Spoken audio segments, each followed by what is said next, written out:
Good Thursday morning. It's the main event. I'm your humble host, Stephen McCollum, and you know him as 17-year NFL veteran, 3-time Super Bowl champion for your Dallas Cowboys, and maybe he's out for 3 to 5 weeks. Dale Hillestrace here, everybody. 3 to 5 weeks? Who's out 3 to 5 weeks? Well, Brock Purdy could be 3 to 5 weeks. Oh, goodness gracious. Your favorite quarterback that you were around and you knew like everybody else in town. So, in other words, when I saw iffy on the scroll below on ESPN. That's what Shanahan said yesterday. Yeah. He's iffy. Yes. And then it came out afterwards. This is a multi-week injury. Iffy. So, iffy's now 3 to 5 weeks. They described it as turf toe, but it's not turf toe. It's a ligament affecting pain in the bottom of his foot. That is no fun. That is Yeah, so that's fun. I think Schefter's the one that finally said 3 to 5 weeks time frame. That's what you're looking at. Yeah. Wow. And Kittle's on IR, Yeah. so he's out for at least 4 weeks. And those hamstrings, man, if it's that bad, you're out 4 weeks. Why is this important? Cardinals play him here in a couple weeks. Yeah. So, woo-wee. Might be interesting times up there in San Fran. Yeah, and maybe that's why. What did I'm not even sure what I picked him now, but I think fourth. I think you had him fourth. I had him fourth. I think you had him fourth also. At least third. But, yeah. That's why I picked 49ers and Rams because of injuries. Right. And one of them's coming true here at the beginning. Doesn't mean it won't change around, but week 5, if you're looking at a 1 and whatever record, it's hard to climb out of that hole. Yes. Yeah, because I don't even know who their backup is. You know what? Niners? I was going to say Garofalo, but he's Rams. Yeah. That's a good question. Let's see here. Who is the backup for the San Francisco 49ers? I like how I know this is. We should probably do a meeting before the show. Discuss these things beforehand. Mac Jones. I knew that. Mac Jones coming our way for the Cardinals. Oh. Wow. How all of a sudden that threat goes down. But then again, maybe Jerry Jones was onto something. Maybe you don't want to pay these big name guys big money because you don't know if they're going to be around. Cowboys signed somebody to a big amount of money, not named Micah Parsons, and now he's out for a couple weeks. Yeah. Pro Bowler Bland. Oh, really? He's out already? Yeah, he's out too. Yeah. Yeah, they announced that too. Yeah. After 1 week, after babying him through training camp. This is why I can't stand training camp and babying these guys. Yes. Because you get to real action and then everybody gets hurt. Well, I don't know. I'd rather have somebody pull their hamstring in the second preseason game and be out a month than in week 1 and then be out a month. Because you're going to you would have had 3 weeks ahead of that month schedule. Leading into it, if you got hurt in preseason game 1 or 2, now you're out a whole month of regular season games. I don't get it. I don't get it. I don't understand it. Well, and the other thing is, it's one thing if Kittle's 25 instead of 35. Yeah, it's a shame. It takes a little bit longer for those older muscles to heal. I mean, this isn't just a slight tear that you just need to recover from if you're on the IR for 4 weeks, right? It's got to be like torn, some serious issue. Doesn't have to have surgery.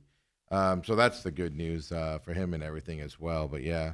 I mean, I've told you before, when I would work out here in the Valley during the off season, when I started getting my mid-30s, late 30s, just striding, not sprinting, striding, all of a sudden it'd be like, dang, what? I didn't even know I had a muscle there. Things started hurting. I woke up today and I was like, man, what did I do to my knee? And all I did was go to my HOA meeting last night. I did nothing. Maybe somebody hit me with a baton or something last night. Did you kick anybody out of the neighborhood? There's only 2 people showed up last night. We have a group of 6 to 10 people that show up constantly. Only 2 showed up last night. So. Did you move the locations last night? Right. Hey, let's meet at my house, guys. I wish. That'd be fantastic. So, another 2 years, I'm committed to this, unless I quit. I'm going for a plaque. What year do I get a plaque for being on? Year 10. Well, good. This year I'll get that then. Really? But yeah, cornerback Deron Bland, a couple of weeks, right foot injury. And that was suffered in practice, not even in a game. Yesterday's practice. I'm sorry, Monday's practice. And they officially came out with a diagnosis yesterday after he didn't practice yesterday. A lot of foot injuries. Tip Ryman, foot injury, didn't practice yesterday for the Cardinals. Lots of foot injuries. Is that because people get stepped on? A lot of times, is that why? Like, how do you get turf toe? Turf toe. I think I went through my vocabulary with you on football injuries. Yeah, but how do you get a ligament issue with your toe? When your big toe Yeah. and you hyperextend it. Yeah. So you stretch it out. You stretch it out, and I tell you what, you might as well take a nail and a hammer and jam it into the joint of your big toe. Is what it feels like is happening to you Constantly. Or just when you walk on it? When you walk on it, when you go to push off. That's what I mean. Yeah. Yeah. I mean, I understand why you can't play football if you have it, if you can't tolerate the pain.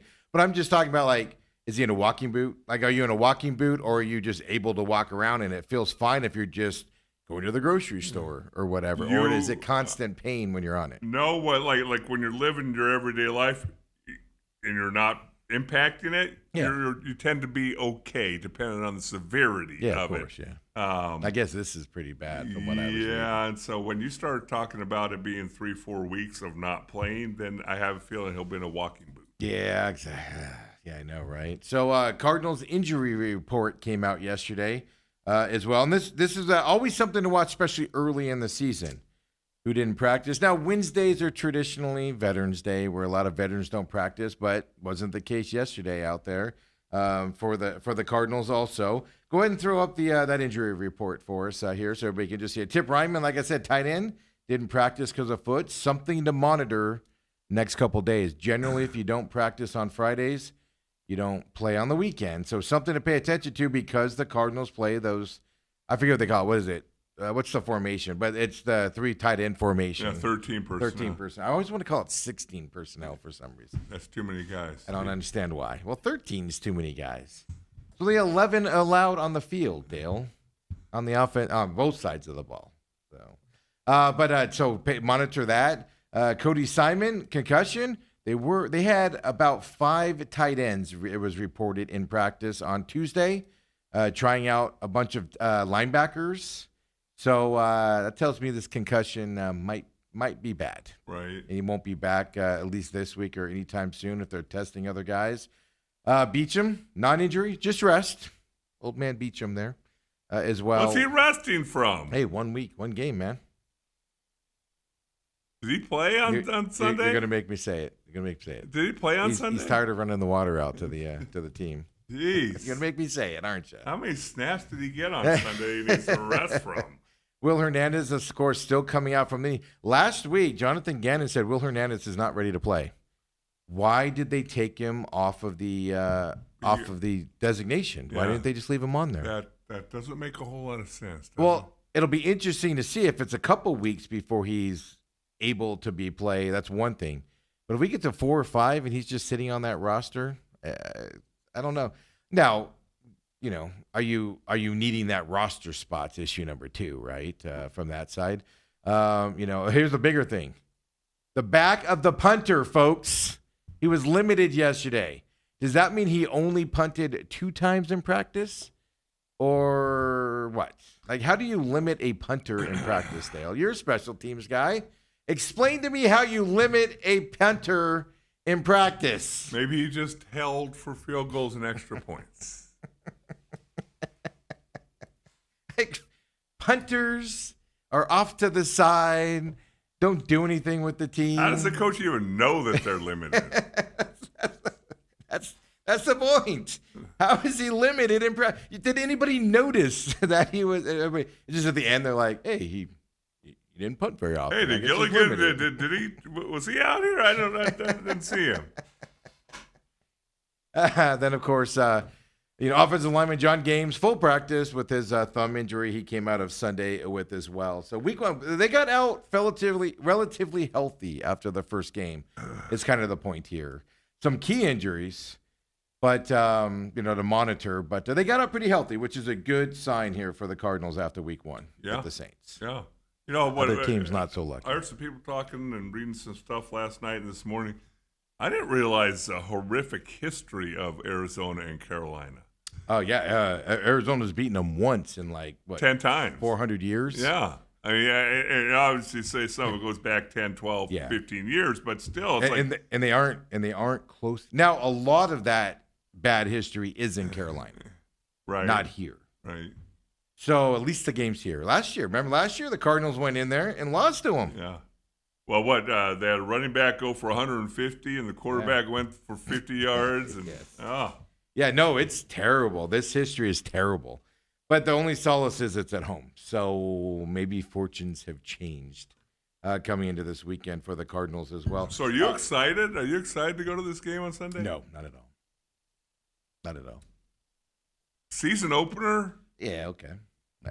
If I go to the second home game, that'll be my season opener. Season openers don't mean anything to me unless it's a big game. Who cares? It's one of 16 remaining, Steve. Sweet. Awesome. And it's the Carolina Panthers. Two scenarios can happen here, Dale. Cardinals win the game, what they're supposed to. Cardinals lose the game, and none of us are going to be surprised. And the sky is falling, and Those are the two scenarios that we're going to witness. It's either what they should do is going to happen, or what they shouldn't do is going to happen. That's why you Same thing. go. That's why you're excited. Okay. Do you want to go see a blowout game? It ain't going to be a blowout. Do you want to go see a game where the Cardinals lose, a game they should win? No. Exactly. That's why it's like, I'm just going to go and just sit there and see what happens. Have some fun. You get yourself some nachos? Get myself some nachos. You're looking forward to those, aren't you? Nachos. Look at that. First of the year nachos. See how much cheese they put on top of that bad boy? Are they cutting back a little bit? Last year was $22, $20 with your season ticket discount. What's the price going to be this year for nachos and cheese? Wow. How much turkey are they going to throw on top of that bad boy for us? They put turkey, not chicken, huh? You get turkey or steak. Prime rib, I think, are your two choices. Ooh, for $22, huh? Yeah, and it's pizza box size. Yeah, but is it just one layer? No. Or is it a couple layers? No, it's. But me and Autumn have a hard time finishing the whole thing. Are you carrying it with one hand, or could you have to hold the box with two hands? Well, it's not a large pizza. It's a 10-inch pizza. A mod pizza size box, but it's full. You can't close the lid. The lid pops open. Really? Because it's so big. I've taken pictures of it before. I'm sending you a picture of it. It's gonna be awesome. Look at you. You're already getting hungry. Now you're excited. Yes. No, it's always exciting to go to a game, but tell me what gets you excited about this weekend. No, not well. But no, because the thing is, if they don't win, the sky's falling. Yeah, well, it's a disaster if they don't win. Carolina's not good. No. And if they don't win, it's almost like you don't want to be there because you're going to leave grumpy. You're going to wonder what the heck just happened, all of that stuff. And if they go out there and win, well, they're supposed to. So what do you get excited about, Dale? I'm just saying. So you're driving to Tempe Saturday night. Oh, yeah. 7:30 kickoff. I'm not getting home till after midnight. Ooh. Leaving I'm not tailgating or nothing, but I still got to leave at like 10 o'clock. Yeah. Don't What bother time me. do they let you in with your low seats? 3 hours, 3 or 4 hours before game time. It's before the first game start Really? because they have you've been up there one time. I didn't get there. I didn't come in 3 hours before. No, you didn't. You showed up. I think kickoff happened, and then you showed up. That was like 5 years ago. You don't remember. I totally remember because I had to go meet you because you were late. I didn't want you wandering around trying to find the seats. I was like, I gotta go find Dale. That was when we first kind of knew each other, though. I was trying to impress you. Yeah, now you don't care. Now I know better. If he gets lost, I'd be like at halftime. You'd be like, I couldn't find the seat. I'd be like, oh, dude, what's wrong with you, man? I don't care. No, but in all seriousness, no, they have a whole area where they have TVs that play every morning game, all the morning games and stuff like and that. the bar's open? Yeah, absolutely. And the Okay. bars on there stay open through an hour after the game even. Yeah, Okay. they don't stop beer sales and stuff like that. And so you can sit there and watch. So when their game ends, you can go out there and you can watch the Get end to of the other other games games, and yeah. stuff like that, whatnot. So yeah, so it's a little different Okay. there from that side. Well, I can tell you this also. Kyle Odegaard on Twitter put out there 12 home openers this weekend, I believe it is, across the NFL, and I don't have it in front of me right now. Cardinals have the lowest resale value price of tickets to get into this game, Oh. and it's $45 Ooh. is the ticket price to get. Ooh. Yeah. Do you ever go on and just go, hey, how much is a couple Loge tickets for a game like this? I've done it. Well, that's the thing. Like on my level, people are listing them for like $250, $300, and stuff like that. And I'm like, you're not getting that. Nice No. try though. Nice try, Tiger. So like when we use 3 tickets and I have one extra ticket, like one of the kids don't want to go last minute, I'll throw it up. And I'll throw it up for like a cheaper price just so it gets sold, and we never see the people. They're just looking to buy a ticket on that level and then go do something. Oh, Go okay. someplace else kind of a deal. But it's funny when you say that because there was one game in all the years that Giesick and I played together. Brooke and Gene always drove to the game together. Yeah. And Well, so you got to say who Gene is. your friend. You should tell I people. thought it was his wife. It is. Yeah, that's what I mean. You got to say who you just said Gene.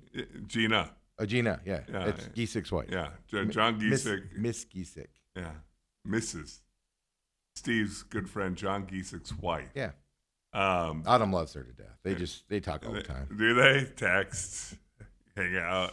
Hey, how's school going? Yeah. Autumn. Yeah, checked in with Autumn yesterday. Giesick just had another grandkid, so they're excited about that. I'm Yeah, I sure saw the Autumn knew pictures. about Beautiful that. pictures. Yeah. Beautiful pictures. But each player gets 2 tickets. So there happened to be this one game where neither Gina nor Brooke had anybody coming, and so they said, "Hey, let's sell our extra ticket," and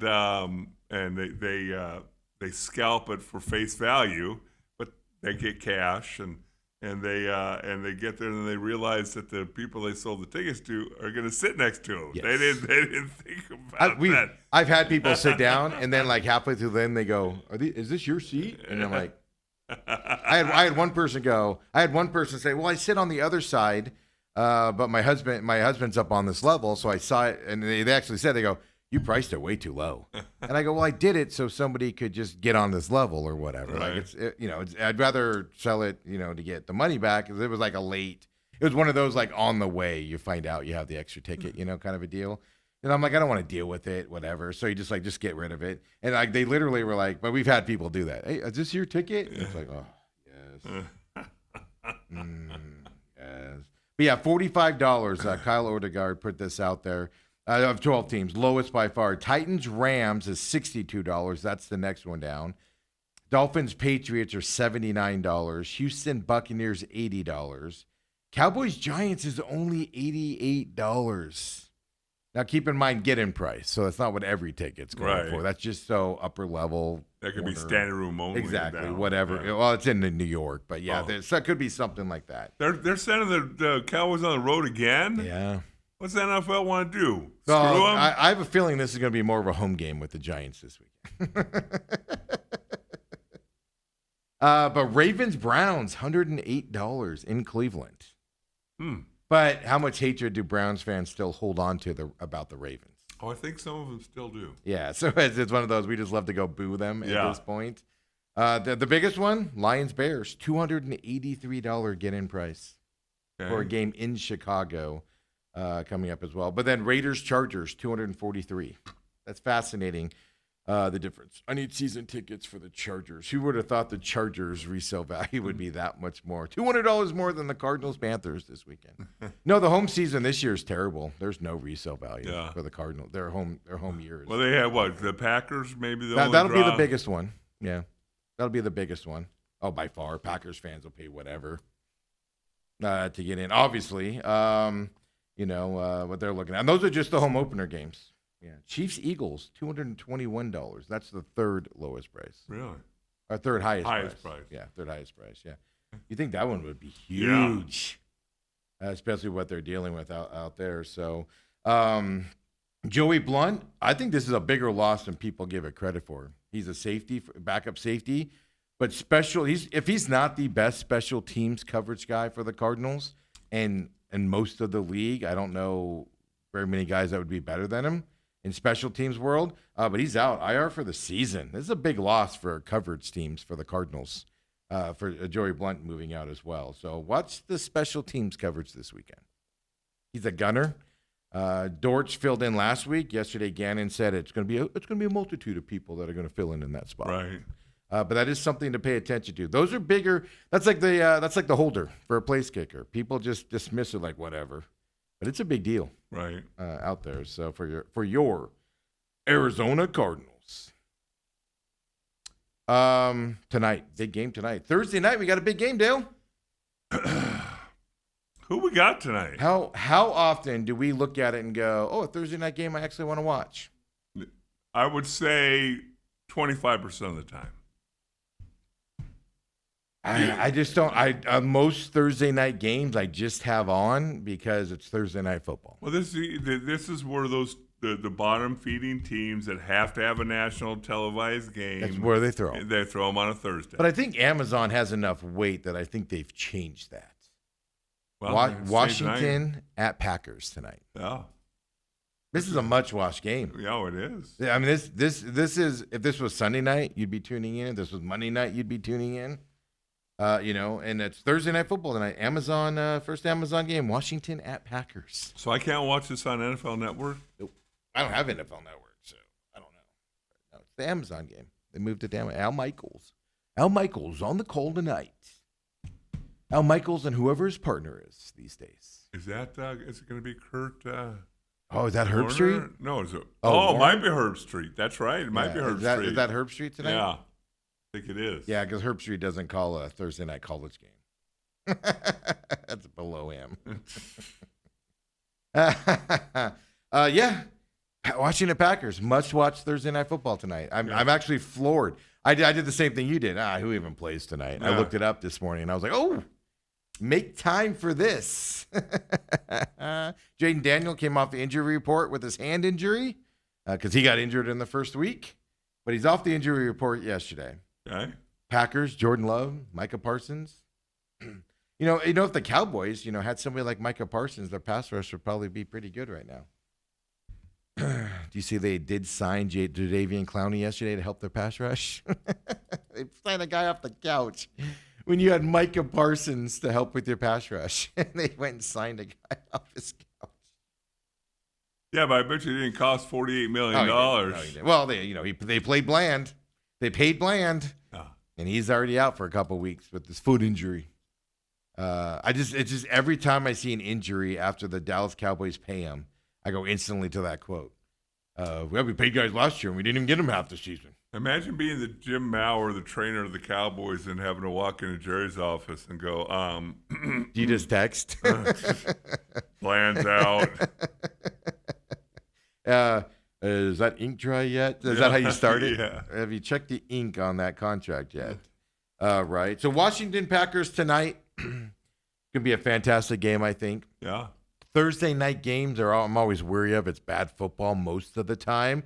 Week 2, though, it should be pretty good still Early tonight, in the right? season, I would think so. They're beat up, but they're also fresher than they will be, in a month from now with the short weeks and things like that. Packers looked really good last weekend.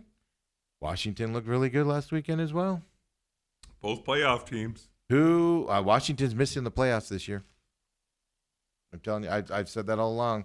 They're going to miss the playoffs this year. They're going to have 9 wins. Miss the playoffs this year, Dale. I'll bet you dinner. All right. Deal. Dinner with, where's dinner at? Texas Roadhouse. But somewhere in between us, not the one by your house.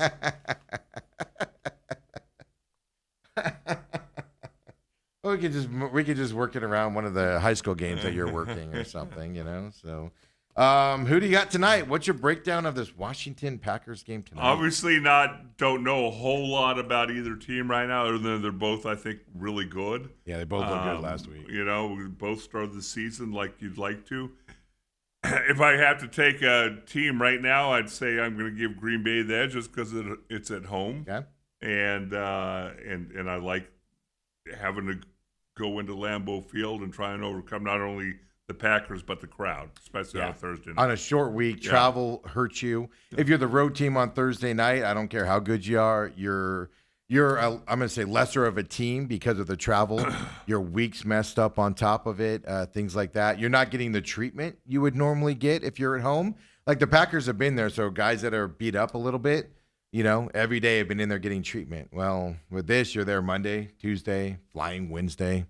Yeah, so and your all that, schedule, just so people understand, when you go on a road trip for a Thursday night game, you come in Monday, which is usually just watching film, lifting some weights, whatever. Well, you're not watching the film of the Sunday game. You're watching film of your opponent Thursday. Mm-hmm. You're doing a little bit of a walkthrough.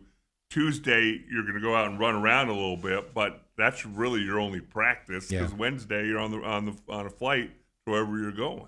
I looked up week 1 stats for these two teams, and I'm floored by what I saw. Because my initial gut reaction is like you. Packers are winning this game at home. They looked strong last week. That offense looks good. They finally have some receivers on that Packers team. Both come in 1-0 on the season as well, right? To come into here. Points per game. Washington scored 21 last week. Green Bay scored 27th last week. So they both scored mid-20s, which you expect from an NFL team, right? You got to score 21, 27 to win a game. Yards per game. 432 for Washington, 266 for Green Bay. That's double. That's almost double. I know it's not double. But that means Washington offense was efficient last week and racked up some big yardage. Time of possession, Washington 29 minutes. Dale, how long's a football game? 60. Yeah. And almost half of it, the Washington's offense had the ball. Again, you take the ball away from Green Bay's offense, you got a chance in that, right? 24 minutes for Green Bay on top of that. That 5 minutes to me is a big difference, for defensive and things like that. Green Bay's defense is better. Sacks, 4 for Green Bay, 2 for Washington. From that side, no, neither one of them turned it over or anything like that. But so I was floored at the Commanders' offensive stats. I don't know if I've been more wrong about a guy coming into the league than You don't have to talk about me, Dale, like that. than I was about Jaden Daniels. Yeah. I don't think he's going to have a sophomore slump. I think give him a couple weeks. yeah, Their competition in the first game. I just don't. I just think that he's a special cat that I don't disagree. I don't think it's going to affect him. And again, I fully admit I didn't think he's going to have the impact for sure that he had last year as a rookie. Yeah. I mean, keep in mind they played the Giants last week, so there is a caveat to that. Yeah, again, people have lost to worse teams than the Giants. I don't disagree from that side, but I'm going to keep my mind open on him. Let's put it that way. I'm not doing what you just did. Definitive statement. He's not going to have a sophomore slope. Let's see when the competition. Right. I'll tell you this. The team he's playing tonight is world beaters compared to what they played last week. Yeah. So this is going to be a true test to see. He was 19 for 30, 233 yards last week, 63% completion percentage. I'm willing to bet you 63%. If he hits that tonight, we'll be talking about a big Washington win. It's going to be harder to do that tonight against Green Bay's defense than he did against the Giants' defense. He just presents so many problems, and the thing that just blew my mind last year watching, especially in the playoffs, was how cool he was. Yeah, ice. Yes, yeah, nothing phases him. Smile, having fun, like he's out in the backyard on Thanksgiving afternoon with his buddies, and I was dead wrong about him. So I agree. Like my initial reaction was Packers because of all the Thursday night factors and stuff like that. Then I saw the stats and everything, and I went, ooh. Okay. I gotta give Washington some credit here. Right, the other reason why I'm going to lean Packers, who they played so far, and that's the other reason. No, you're going to take Washington. No, you just talked yourself into taking Washington. No, I didn't talk myself into it. I thought about it. I went back and went, maybe I should give them more due tonight. Just remember, at this point, if you just copy all my picks, you're going to finish behind me.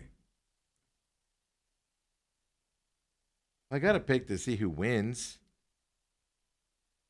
Well, just if it wasn't Thursday night, I might probably would lean toward Washington. Thursday night, like I said, I have all those excuses. Packers played a pretty good team last week. Washington. We did think. not. Well, we think. Yeah, We Is that think. what we're saying? So we both have Packers tonight. Yes. All right. It'll be a fun little night for that as well out there. Robert says at TME Sports Show, did I hear that right? Turkey and prime rib are your choices. Who goes turkey? You want to know why? For like 2 years, we went prime rib, by the way. 2 years, we went prime rib. They cut it up into like little cubes and everything. Do you know why we switched from prime rib, Dale? And we both came to the agreement to switch it. There's no telling why.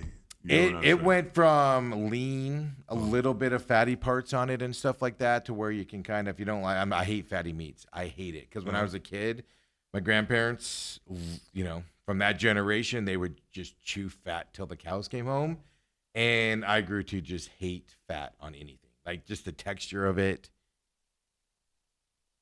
I can't stand it. It's disgusting in my eyes because of my youth. And prime rib always has a little bit of fat on it, stuff like that. And it's like, all right, I can eat around it, whatever, get around it. And then like there was like 2 or 3 weeks, man, where it was just put a lard of fat on top of the nachos. And after like 2 weeks, it was like, maybe we should try that turkey.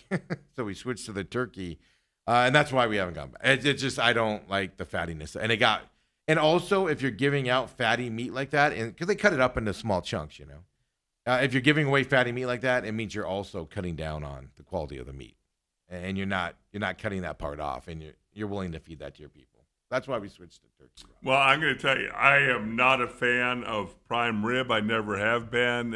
Usually, it's not done enough for me, and there's too much fat on it. They cook it good, so it's not that big red. But I'm with you on the fat part. Yeah, it literally. It was like 2 or 3 weeks where like you bite into it and it was all fat. Yeah. And it wasn't like a big piece that you could cut around it or anything. Like they cut them up into the little chunks, you know. So you didn't know what you were getting until it was in your mouth. Then you're like, wow. So take that, Robert. That's why we do turkey. Yeah. So Robert says, so it's Bidwell's being cheap. Yeah. Hey, for the sweets down there, give them the good prime rib. Exactly. They get. I believe they have the chef down there that cuts it up for them right there in front of them. But yeah, no, in all seriousness, trust me, we did prime rib and it was fantastic. Yeah. It was fantastic. But I can't. And even now, just thinking about like, oh, maybe we should try it again. I'm like, nah, I'm not willing to risk it now. Can't take that chance. And 1 week, I can forgive you. 2 weeks, I can probably forgive you. Like, all right, it's just a 2-week thing. Once we got to that 3rd week and stuff, it was like, all right, let's switch it. Plus, God, who can't pass up a good turkey, man? Oh, well. It's done so well. If it's filet mignon on nachos, now you're talking. Now you're barking up the right tree. Hey, Dale. I mean, I don't know what it's like to hate poor people. Dale, tell us about that. Tell us what it's like to hate poor people. Well, I've only learned from you. You like to come in here after your homeowners meetings, go, yep, kicked another couple people out. Not paying their bill. Yeah. Got rid of them. Did you raise the dues last night? No, we don't do the budget till next month. The budget won't be. Are you going to meet, or are month. you just going to unilaterally pass it? Well, we have to do it in the meeting. The decisions are made before the meeting, and then after that, yeah.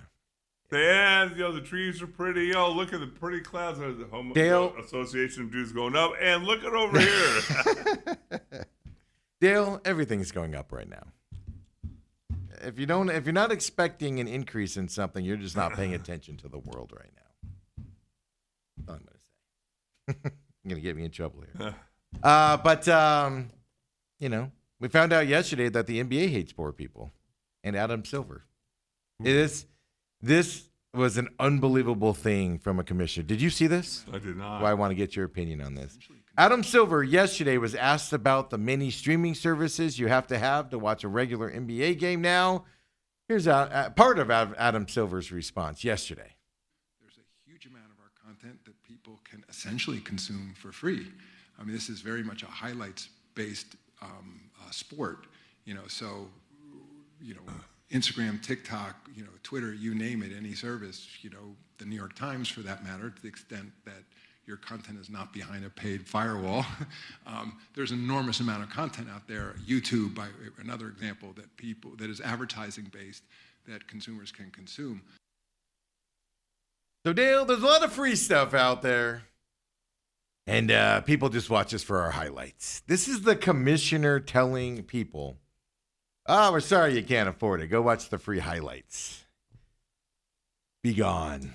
What are people complaining about? It's on ESPN, right? No, this year they got, but it's going to be on the streaming service ESPN if you want to watch out of market and stuff like that. Yeah. No, they're on all the other channels as well. So are we going to have Tuesday, Thursday NBA basketball like we have in the past on TNT? No, it's TNT's gone. I know it's not TNT, but is it on regular ESPN? Well, I had it up here before. Let me see if I can pull it up here because they're on NBC, ABC, and ESPN. Obviously, NBC, the new free one there, but it's only certain days. Prime Video and Peacock are a lot of where their games are played as well this year. And those are paid services. Those are obviously paid services. And instead of, look, what shocks me about this is not that what he said was, well, if you can't afford it, oh well, watch the highlights. Because every league feels that way. The NFL, Michael Bidwell and the Cardinals kicked longtime diehard season ticket holders out of their seats and moved them to worse seats in the house, with more expensive, worse seats in the house, so they can get people with money to buy little houses and watch the games from them. Oh, yeah. It's the fact that the commissioner came out and said, if you can't afford it, just watch the highlights. The whole point of a commissioner is to get people to join your league. The whole idea of a commissioner is to get people invested in your league. That's the whole point of the commissioner. And if the commissioner said it, best damn be sure the NBA owners agree with him. Leagues are going this way. That's not shocking to me that leagues are going the way of if you can't afford to watch or come to a game, we don't care. Because we only care about the people that can come.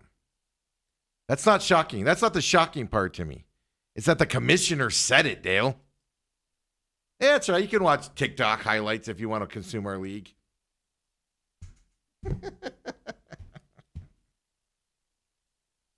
Wow. Welcome to Sports Today. He also said in that deal, Dale, before we get you out of here, you're going to your other thing today, right? They're working today. We have to check. Is Holmberg working today? They are working today. Somebody might be getting a foot chopped off or something over there. How'd Brady look last week, by the way, really quick? Brady looked just fine. A week later, and he's back at work. Yes. That's well, amazing. I mean, it's not like he's digging ditches or he's sitting. The other thing that came out yesterday was Adam Silver said, it's the best line ever. It was the commissioner said, in order to punish the Clippers for this deal going on with Kawhi Leonard, there has to be absolutely a mountain of evidence against them, which tells me the NBA has already made their decision that there's not going to be a punishment against Ballmer, if you're saying that. I don't know about that. I just think that they want to accumulate as much as they can. I don't disagree, but he's flat out said, in order to do anything, we have to have amount. They're setting up the incident of maybe no punishment is coming. Let me put it that way. They're bracing you that punishment might not be coming because there's not enough evidence in their eyes. I just think you got 29 other owners who are going to put pressure on him. Oh, absolutely. Because, again, hey, it's one thing. You want to spend money, do whatever, but there are rules in place to try and even the playing field. And if you're going to circumvent those. Well, if you're the Raptors, aren't you pissed off that you lost Kawhi Leonard? Well, you're going to lose them anyway. But well, not if you circumvented the rules, you wouldn't have. You lose them to somebody else. If you would have circumvented the rules, you wouldn't have lost him. New information today. Clippers co-owner Dennis J. Wong. He reportedly made an almost $2 million investment in that aspiration company. Payments were late to Kawhi Leonard. Kawhi Leonard was complaining about his payments and how they were late from the company. For doing nothing. For doing nothing. This is all from Pablo Torre again. I'm summarizing it here. Kawhi Leonard was mad because his no-nothing payment didn't come through in time. Dennis J. Wong made a $2 million investment. It was like $1.9 million, something like that, in that company. Oh, less than a week later, Kawhi Leonard got his past due $1.75 million payment, Dale. Look, you could say all you want that I'm a conspiracy theorist. You could say all you want of the other stuff. I'm just saying. Steve Ballmer makes a $50 million deal. Half of that goes to Kawhi Leonard in a no-show contract. A payment's late. Dennis J. Wong, a Clippers co-owner, cuts a $2 million check roughly to this company, and Kawhi Leonard's payment problem goes away. I'm just saying that is one hell of a coincidence. Does not look good for your Clippers, and I know that you love them like the back of your hand. I can't wait for this demise. We might have another owner being forced out here, like their last one, but for different reasons. I don't think he'll be forced out, but I think that they are going to come down on him pretty hard because You got to. Because if they allow him to get away with it, then 29 other guys. You slap him on the wrist, Yeah. every other owner is going to go, that's all the punishment is? Right. All right. Okay. Let's well, do well, it. watch this. Dale, get out of here. Go do your deal. Uncle Lou's coming up top of the hour. I have some other NBA stuff because they're changing the rule. Those last-second heaves at the end of a half or a quarter, it doesn't hurt the player's stats anymore, Dale. I They go to read, team I read there were some people who would actually Not not take that. Not throw it up. Yeah. They expect an increase in last-second heaves across the court now because it doesn't affect the player's stats. Same thing, dribbling a ball out as the 24-second Yes. clock expires and you get a turnover for it. Yes, and it hurts the stats. All that and more. Uncle Lou's coming up. We'll talk a little Major League Baseball. We got to give Blaze Alexander some love here, folks. Go D-backs, 3.5 bag, baby. Here we go. Dale's out of here. Lou's coming up at 9. Come on back and join us, folks.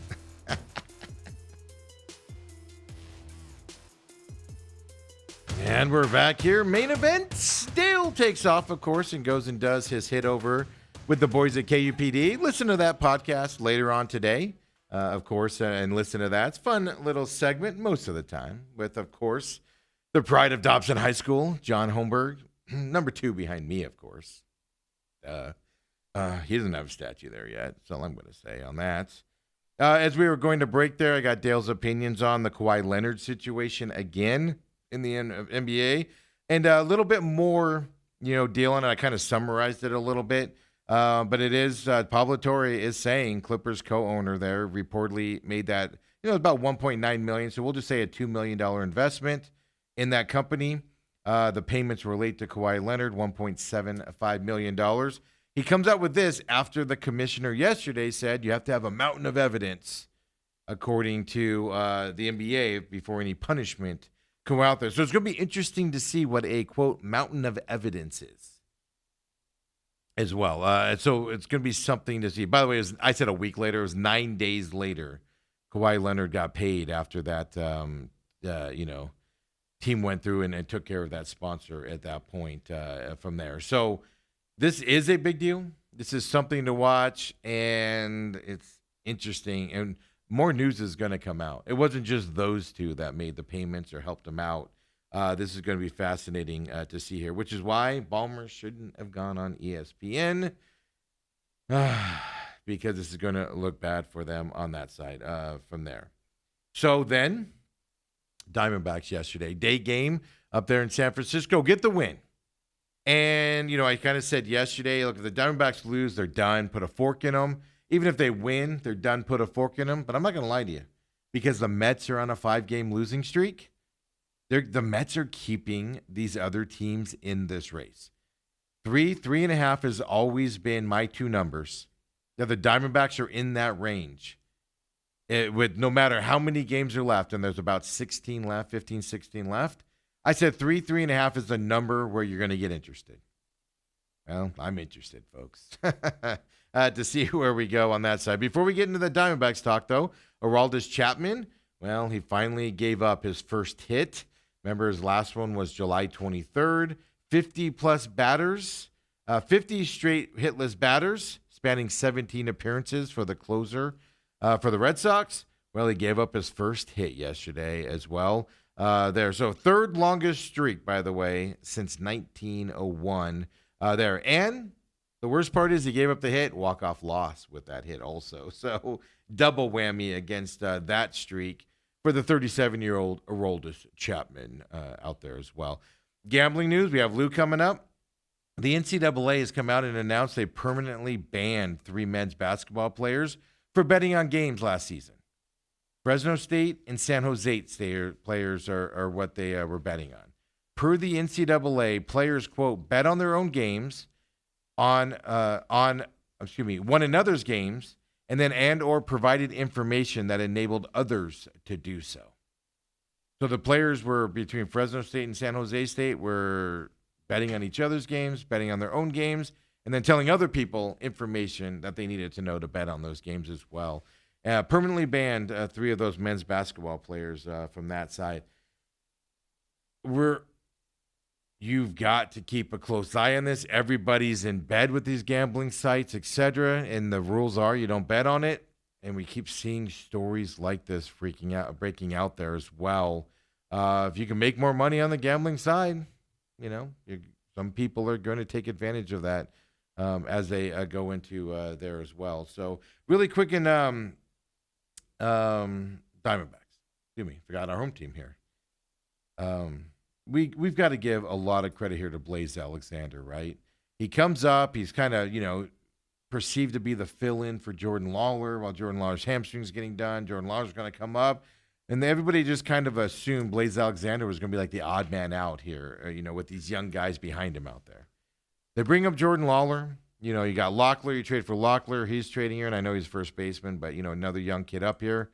Blaze Alexander just comes in here, continues to hit. Those plays, now he's made some errors. He's not perfect.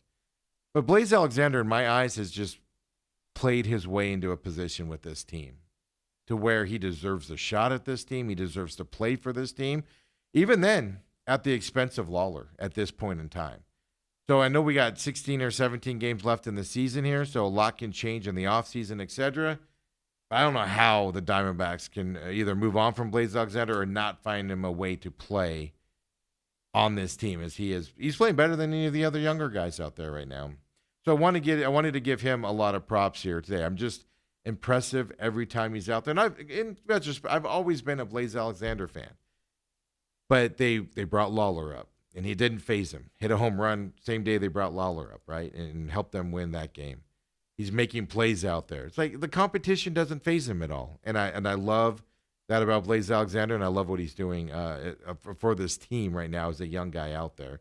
And it's time. And I know a lot of people are starting to change their opinions on it, but I think it's time that Blaze Alexander starts getting that love as these young guys.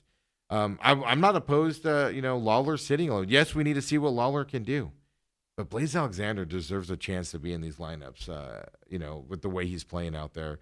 He's certainly owned it more than Lawler has as the season's gone on. He did go 1-for-4, Blaze did yesterday. He's batting .240. Lawler's 116 right now.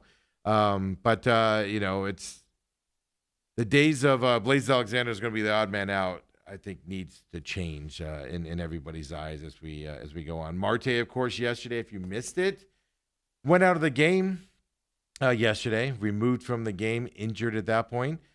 I didn't see it live. I saw it afterwards. I was doing the Pit Stop Wednesday show, by the way, Pit Stop this week. Both shows are up. The review show from the weekend's racing on Monday's up. Robat TV, YouTube, of course, free podcast system at the Pit Stop Talk. And then yesterday I did the look ahead to Bristol, where the Truck Series gets underway tonight there at Bristol in the playoffs for them. So I didn't see it live. I saw it afterwards. And what I saw first was everybody on Twitter saying that doesn't look good. Doesn't look good for Marte. So, and then, of course, I saw the play afterwards. The way he was going off the field, etc. He walked off on his own for the most part, right? I mean, a little bit of help, but that stuff. So 5-3 win was a good side. They looked good yesterday as well defensively. Rodriguez had a great pitching game as well against the Giants, who are fighting for that final wild card spot with the Mets team that's lost 5 in a row. But then after the game, we find out that Marte's x-rays showed no significant damage, is how they phrased it, to his foot as well. Now they say it's just a right foot contusion that he suffered there. If you missed it, fouled the ball off his foot while batting. Got to be a painful injury at that point, And then tried to go out to his defensive position, and I will give Marte credit for that. Marte earlier this season wouldn't have tried to do that, right? And y'all know what I'm talking about when we talk about that. We did try to go out to the defensive position there in the 7th, and then they came out, of course, and then they walked him off the field at that point. So we got to give Marte credit for doing that, because in the past, he wouldn't have. So something's changed in Marte's attitude. Team got to him or something out there as well. So x-rays are negative, which is good. Now, how much time does he mean? I already saw they're penciling him for Friday, right, to get back out there. Of course, we'll have to wait and see if that happens there. But significant injury missing there with that. And everything just every injury is a contusion these days. It's the catch-all there for sports injuries nowadays. NL wildcards, let's throw it up here. NL wildcard spots here. Look, 3.5, 15, 16 games to go is something to pay attention to. Even Diamondbacks are a 500 team. They're going to win 2 or 3. They're going to lose 2 or 3. They're going to be around 500 all year long. Even me, 3.5 at this stage of the year is within striking distance of the playoffs. Specifically, now if the Mets were continuing to go on a tear, if the Mets were winning 3, 4, 5 games in a row, this would be a different story. Mets have lost 5 in a row. Mets are back to scuffling again. Mets will win 2 or 3, lose 5 or 6. Mets are not closing this out. It's the only chance you got to make the playoffs. Now you still have to catch the Giants. You have 3 more against them coming up before the end of the season. Problem with the Diamondbacks, though, is they still have the Padres and Dodgers coming up as well. So they have a tough schedule here. But at 3.5, even though they're 5-5 in their last 10, every time they win, they're 5-5. Every time they lose, they're 5-5. They're 6-4. They're 6-4. They're 5-5. It's just amazing how they stay at that level there. So it got interesting again here for the Diamondbacks. No doubt about that coming up. Interesting enough, 3.5 out of the playoffs. I wanted to know what their playoff odds were, by the math nerds out there and everything. So I looked it up. Fangraphs is the place I go for all those types of stats and everything. D-backs have a 1.7% chance to make the playoffs. Mets, by the way, 83.5%. So, you just saw in there, Reds and Giants are ahead of the Diamondbacks, in the standings and the wild card. So they have to pass those 2 teams to catch the Mets on top of it.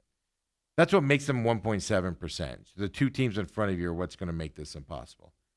But keep it interesting. Are they going to make the playoffs? No, they're not. But can they make a push and make this interesting and keep our interest? Possibly. Kobe, throw on Lou's microphone here. He's going to chime in here as well. By the way, while he's doing that, Reds are 10.1% favorites. Giants are 6.5% odds, to get to the playoffs. So even the 2 teams that are 2 games back from the Mets on that losing streak have terrible odds to make the playoffs and catch the Mets as well. Lou, what you got? Odds to make the playoffs, Diamondbacks, yes to make the playoffs, you get 24-1. No, you get 9-1. Whoa. Excuse me. Well, I was going to say, what? Yeah, okay. 90-1. Hey, I was going to say, hold on. Stop the show. Stop the show. Even Steve caught that one. Very good, Steve. 90-1. Lou, I was about to bet my house. Yeah, I don't know enough about it. I was about to ask. I know I've heard Marte's name. I guess he's supposed to be good, but he has an attitude or something. Yeah, best second baseman in baseball. Takes it easy on some games, I guess is the way to put it. Doesn't push, misses some games, asked to be not to play on a day, stuff like that. Yeah. Listeners here know by now how much respect I have for the manager of the Diamondbacks, and so I really, because I don't work it at all, I just go to a few games. I leave everything to that guy, and I really trust him. I think he's salty. He's proven his mettle over the years when they gave him nothing. Now he shows up for a World Series a couple of years ago. Now he's struggling a little bit, but it's cyclical, and he'll be back, and I hope we keep him. And that's just from a guy that's not even qualified to be a fan. I think even people like me that are just make fun of Marte for asking for big games out, that's not a leader, right? You want somebody that's out there and grinds every day. You know, you get a toenail injury, you got to go out there and play, you know, and he takes the time off. Even guys like me that don't like that part of him, I still want him on this team. I still want him. I want him to fix that to where he can be, because his talent is the best talent out there. To lose him would be devastating to this team. But you lose a bunch of talent. Yeah. But you know, to me, when I look at that, I'm like, how did they get rid of Goldschmidt? And before Goldschmidt, Money. there was Luis Gonzalez. And then in hockey, there was Donor. Phoenix area has always had a really solid base of great human beings to be part of their leadership. The fact we got rid of years ago, before Lavello, of course, Goldschmidt and let St. Louis get him, the heartbeat of America. That was a huge mistake as far as I'm concerned. And until they get, I don't know anything about this young man, Marte, but I think what you need is someone that lives here, that raises their families here and such, and that creates some fiber within the network. Oh, maybe, absolutely. or within the community. and Arizona fans fall in love with those guys. Well, like the Larry we've been Fitzgeralds. spoiled because those are the kinds of people that we get. I mean, when my big boys were little, we'd go to the ice stand. Here's Shane Doan with his kids there. He's an NHL Well, you go player. farther back, right? I mean, with the Suns, you know, Dan Marley, fan base just loves him to death because they worked hard. That's a perfect example. Marte's the first one, I think. You brought up Goldschmidt. Marte's the first one where it's like, man, he's got all this talent and we love him to death here. But then he just doesn't do those leadership things, you know, that we talked about and stuff. And we like those hardworking Phoenix fans fall in love with Larry Fitzgerald, you know, for another one. Shane Doan, like you said. How did we fail to mention and stuff like Fitz? that. So this is the first one where it's like a hit or miss. Like, man, he's got to stop asking to come out of games. He's got to fight through. If he's not feeling well in a day, he's got to fight through it and get out there because his teammates are doing it, you know. So well, I hope they can get it all fixed because I don't disagree. We're not that far away. Whether we make the playoffs or not, the fact that we're still here with 16 games talking about it again after we buried them. The fact that you're 3.5 out at this point is an amazing sign. And it means after the moves they've made. And there's talent on this team. The question that I got with Lavello, because I know you love him, is just Lavello's not going to get you there. He's not. Gotten you there. What are you talking about? Do you have amnesia? 2 years ago, they were in the World Series. Great. And I also remember that regular season. Hey, listen. When I get guys on Twitter that give me that, all I do is flash up the Wrigley scoreboard, and I just scoreboard. Lavello World Series coaching here in the last 2 years, and now you want to doubt him. I get you're the voice of the fan, but to be fair, or not support him. Are you supportive of him? Do you want him back next year? No. Well, that's enough. That's my answer. That's exactly right there. So who you gonna go get? And bring back. That's gonna. I want a voice change in the organization. Yeah. You want a change of voice in the organization. Yeah. Well, so sometimes change in the middle of building is the ass backward wrong thing to do. Well, I'll put it this way. Torey Lavello is really good with young players. This team came in with a ton of expectations. They're playing well now. What happened that they're playing well now? A lot of the veterans are off this team, injuries or trades. So a lot of those high-end veterans are off this team, and now this team's playing well. Torey Lavello is really good with younger people, but he struggles when there's expectations and more people. So now that you're letting him shop for the groceries and bring in his players, now you say get rid of him and let some old coach come in that needs old players? Come on, man. I'm just trying to give the opposite view. Oh, you're giving the opposite view. Because I'm purely, for instance, let's segue to football real quick where it's in Minnesota and everybody wants to doubt J.J. McCarthy. Aren't you looking at who the head coach is there? I mean, good gracious me. The dude is a quarterback savant. He knows how to, smartest kid in the NFL. Oh, no, we know that he's coaching him. He got rid of Darnold to keep him. Are you kidding me? And that's how I view this. And Daniel Jones. That's how I view this conversation. But when I'm loyal for a guy and I believe in him, then I go to war with him. And at least Coach Lavello knows you got a handicapper here that believes in you no matter where you go, brother. Robert says, we got to take our break, but Robert says, when the best player is not your hardest worker, it permeates throughout the organization. And absolutely. And it's not, I don't just blame Ketel Totally Marte agree. for this. I blame Torey Lavello and the GM for allowing him to not be the hardest worker. They placated it. They allowed him to, miss game. Oh, you want the day off? Yeah, we'll give it to you off, and stuff like that. Well, we don't. and Do we things. know how all that conversation is in the back? We have Is that the ideas, yeah. GM puppeteering the manager and telling him what That's to what do? I'm saying. In It's the not, world it's of not all analytics, Torey Lavello's fault. Well, In my we don't defense, know. I want the voice change. I want the GM to change as well. I want the voice to change in this organization. I call it a top-down review of what's happening. Gosh, in they're this not far organization. away. I will say that. I mean, I don't disagree. sheesh. I don't disagree. That's why this makes it a compelling argument. It'd be easier if they were 12 wins, then it'd be an easier decision. They're at the point where it's harder as well. Robert says maybe they don't want to have to investigate their other teams too, in terms of the NBA investigate. I agree with that, Robert, 100%. And then he also says, I'll keep saying this until next year. Blaze is your 2026 center fielder. Other guys do not hit. Like I said, Blaze has to be in this lineup. Blaze has to get an opportunity next year with this team. To give up on him, move on from him, and not create a spot for him will be a disaster for the Diamondbacks moving forward. And Lou, let's take our top of the hour break. Come Yeah, back. sorry to butt in No, there. it's all good. Made it entertaining. I love when we disagree. Come on back, folks. Uncle Lou coming up next.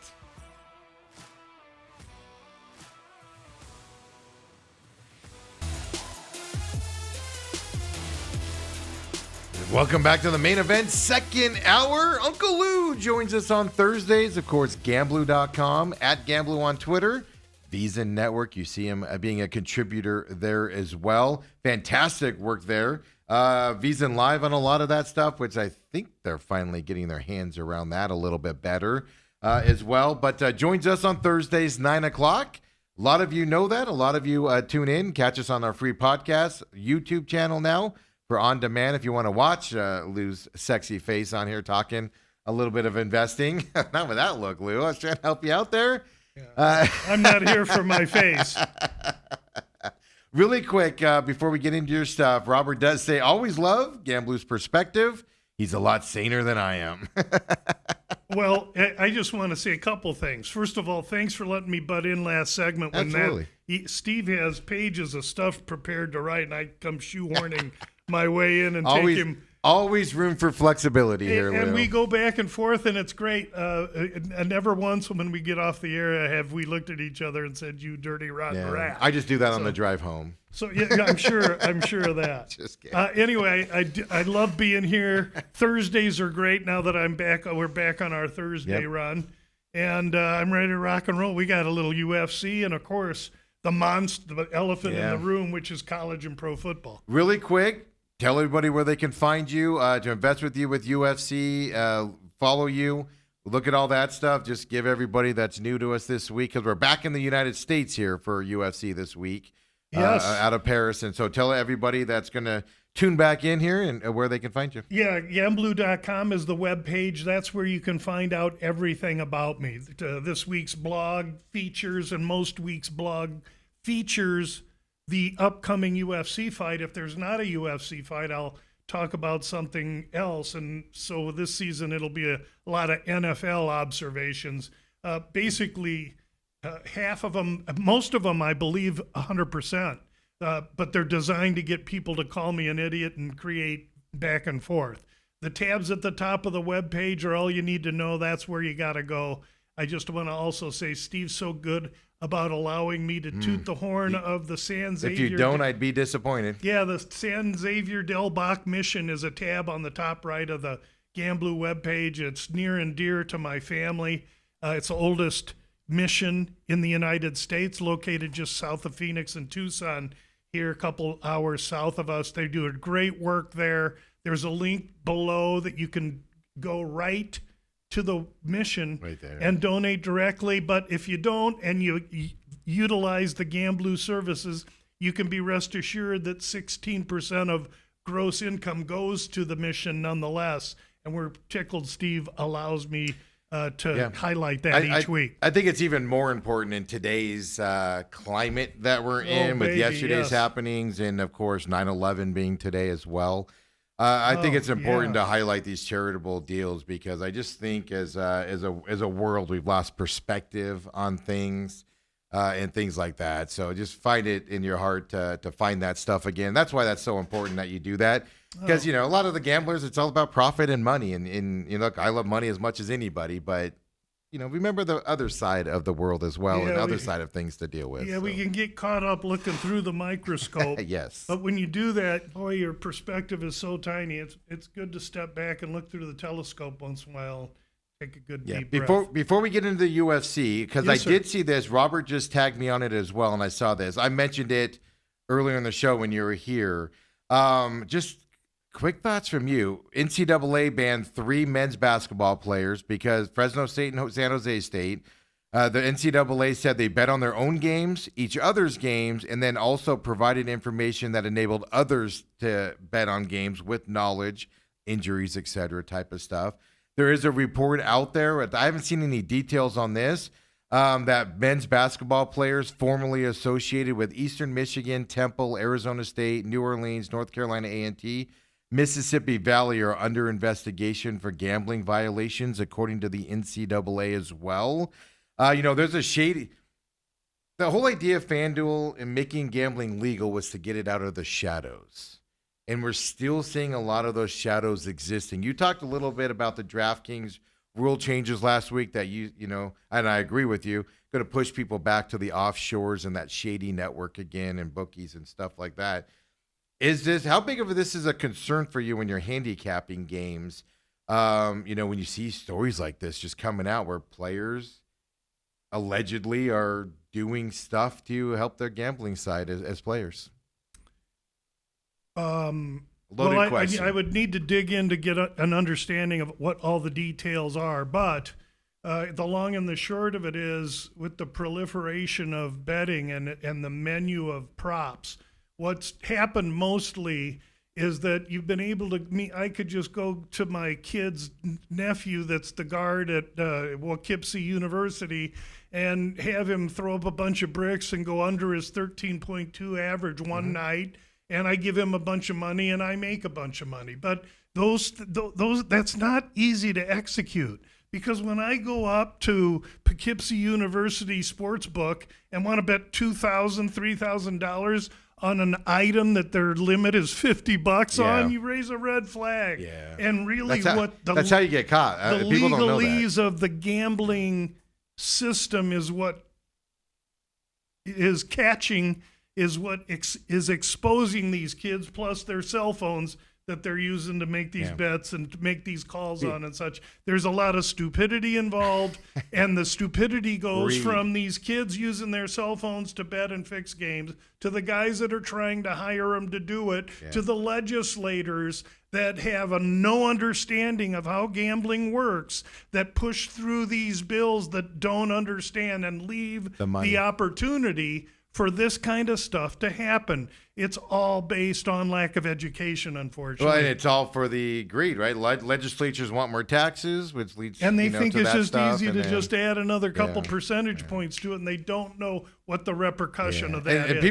people legit don't know that. Vegas will turn you in if they even have a hint you're betting on inside knowledge and stuff like that. So will DraftKings. They turn players in all the time. And that's how you get caught. Is they have legal reasons to turn you in. There's watchdog. There's watchdog entities. Matt Holt I'm going to forget the name of his company. He's a buddy of mine. He runs the most well-known site that detects wrinkles in betting.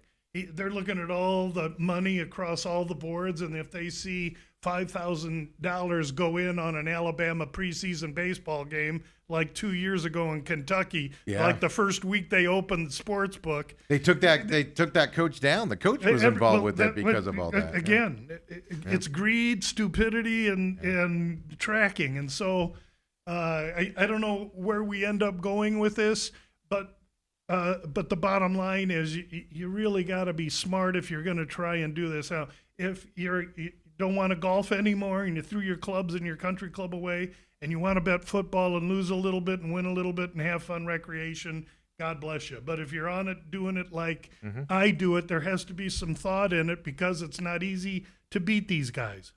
And that's kind of what I was just leading towards. To me, it doesn't matter to me because it's a $5 or $10 bet, You're kind having of a fun deal. with it. But exactly, it legit doesn't matter. It's just to have some fun.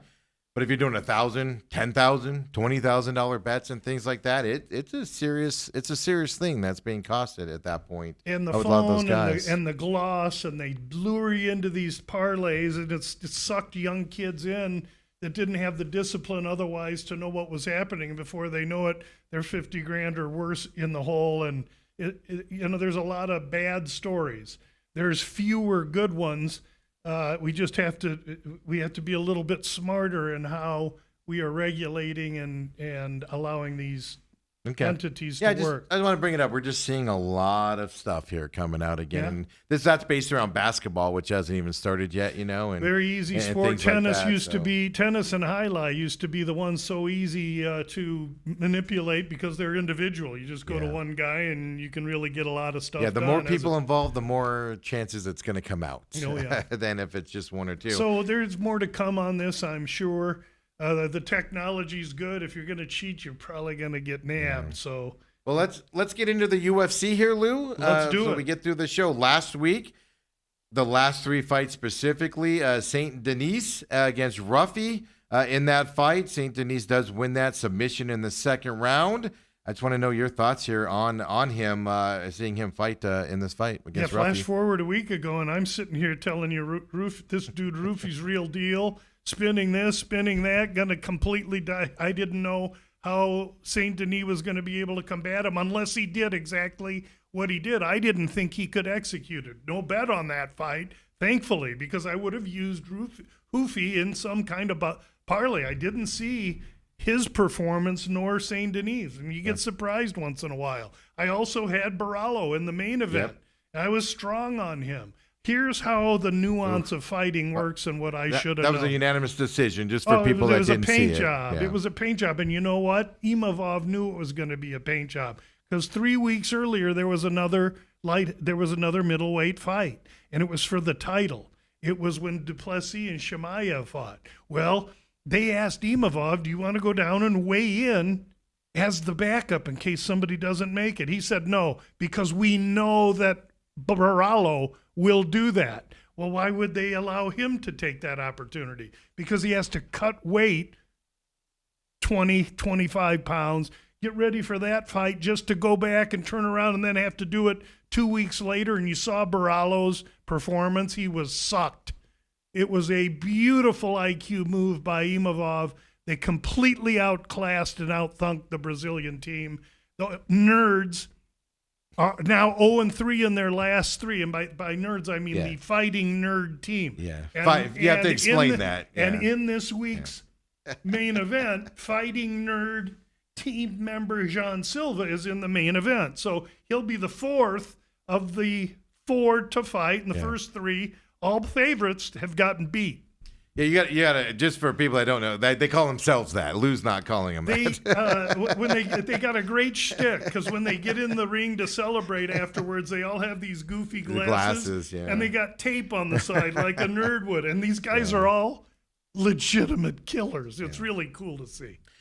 Just a couple others here. Oki and Jones, you said that could potentially be the best fight of the night. That's one we won too. Yep, We had and Jones. Incidentally enough, second round KO on this one, and UFC didn't give it a bonus at all on this as well. But your thoughts on Jones beating Oki? Well, if you watched the fight, you saw Jones on roller skates the first round. I used to be able to call that by a different term, and it's a great boxing term, but it's inappropriate in today's day and age, I'm sorry to say.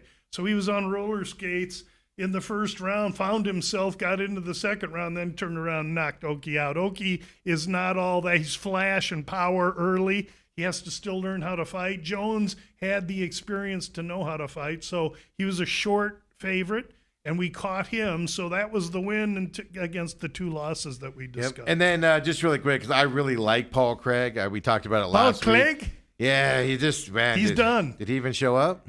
Well, he tried. He's so singularly First dimensioned. round KO is how they scored it there That's at the right. end of the first round. And that yeah. kid, that other kid is Bukauskas.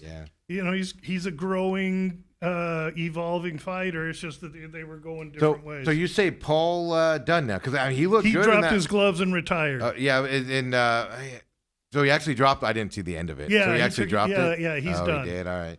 Because he looked good in his last fight. He would have won that thing if it wasn't the whatever it ended up being. He's eye just poke or unable whatever. to deal with the size, strength, and striking of I like that. adversaries. You probably see him in all kinds of taekwondo. Excuse me. Brazilian jiu-jitsu competitions stuff like because you're that. just rolling. Yeah. I was so And he'll win I 'em. was so disgusted by the end of that I literally left the room. So I didn't see that he actually put his gloves down. We got Steve sweating and grinding and bleeding over the Man, fights. I'm so heard- proud of you. I have a bunch of guys that I I just love it. root for no matter what. Like they're fun. I like them, and he was one of those guys. So Sure. so all right, fine, be that way. But this week, of course, we're back in the United States. That was in Paris, France. You thought the crowd was good? I loved it. I thought, and it was morning. I liked the Saturday morning thing, and Isn't then that amazing? The afternoon, evening, I can kind of half watch. Yeah, football. you messaged me and said you're going to watch the ASU game. Well, first of And all, I'd I like did to watch apologize. I for did that. watch the ASU game. Yeah, No. yeah, but there were some hokey pokey calls. That that ASU coach held his composure better than I would have. I'm trying to remember one of the Well, calls. it was the It's clipping like, one was the big oh, one. Geez, yeah, they just they got- picked up the flag when And it was so the clip. so yeah. what? It didn't look good. They went to Mississippi State SEC team. Now maybe people back off, lower expectation. No, He's definitely. a good coach. There's a good staff. There's good talent. They're not done. Yeah, and I don't disagree with you. And I'll say this: they better come out Saturday night against Texas State this weekend. Here? Here at 7:30 p.m. They better come out and look good in the first quarter, or throw the red flags, throw the alarms off. How bad these guys Steve, are. and Texas State's a tough team, man. that's what I mean. But I'm not saying they need to have a big lead. I'm saying they better look good in the first quarter. They come out and lay an egg like they did at Mississippi State. It's gonna. Yeah, I think the situation will be really different. Let's hope. I trust that it's going to be a tough game, and all ASU has to do is win by a point and move on. That's how I feel about it. Exactly. So this weekend, San Antonio, Texas is where the UFC is going to be at Frostbank Center. There, by the way, early start time, 3 p.m. main card from San Antonio this week. So not another late night for you at all. When are the weigh-in? Are they just normally? Are they going to be normal time Friday, even though it's an earlier fight? 9 a.m. local time, so that's 7 a.m. 7 here. Okay. So they don't adjust it because it's an earlier Whatever start the time, local so- time is Friday, it's at 9, Okay. and so I go to my time conversion when it's in Abu Dhabi or whatever, and find out what time Thursday night I got to watch weigh-ins. In this case, it's Friday morning. Yeah, and there's a lot of prelim fights. A lot of fights on this card. Yeah. 14 fights. There's a tough final. 2 guys that went through the tough, which is the Ultimate Fighter house, and they're going to fight each other, and the winner is in the UFC. That fight I didn't even begin to handicap, and then after that we got 13.